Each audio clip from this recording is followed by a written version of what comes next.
trouble on the line. The museum people were as good as their word.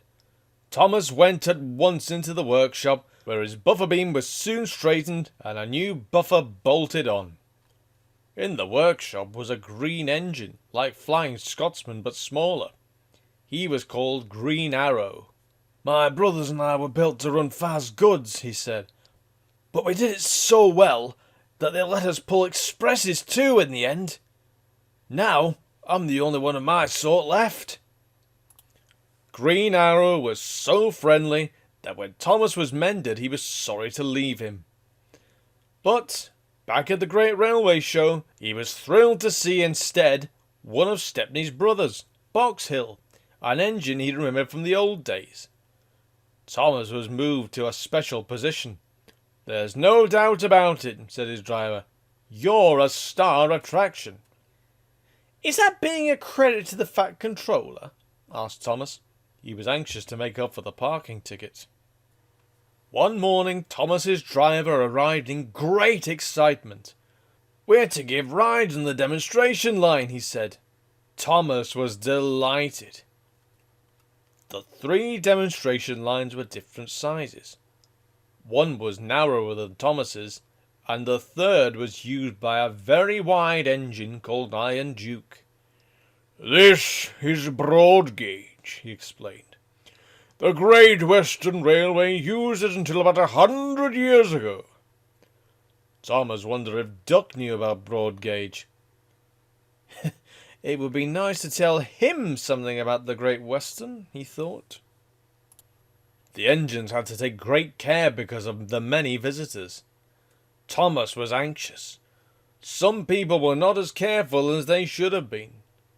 Thomas had never seen such crowds.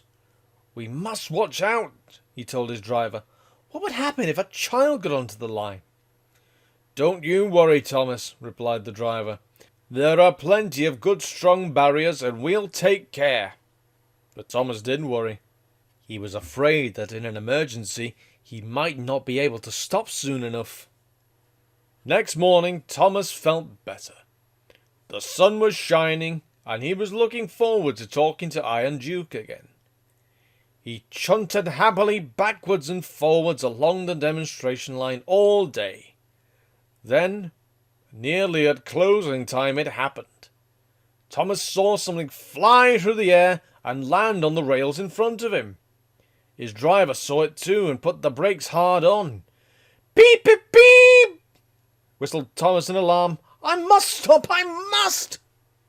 Thomas shuddered to a halt, and a great cloud of steam wheezed noisily from his cylinder cocks. But he couldn't stop before he hit the bundle. It burst. Sandwiches and crisps flew in all directions, while pop from a broken bottle fizzed over Thomas's wheels. In the crowd, a child, frightened by the steam, cried loudly. "I want to go home, Mummy, now!" screamed the child. "You noisy great engine!" shouted his mother, waving her fist at Thomas.